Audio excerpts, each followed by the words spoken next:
सर्दियों में जब मेहमान आपके घर आए ना तो एक बार उनको ये टर्मरिक टी जरूर से पिलाएं। इससे आपकी तारीफ भी होगी और साथ ही साथ उनकी खांसी जुकाम भी हो जाएगी गायब।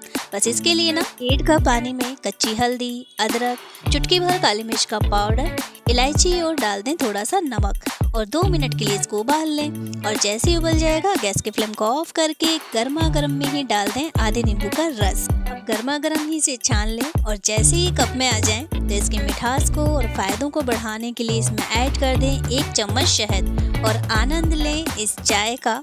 वीडियो को लाइक और चैनल को सब्सक्राइब करते हुए। Thank you.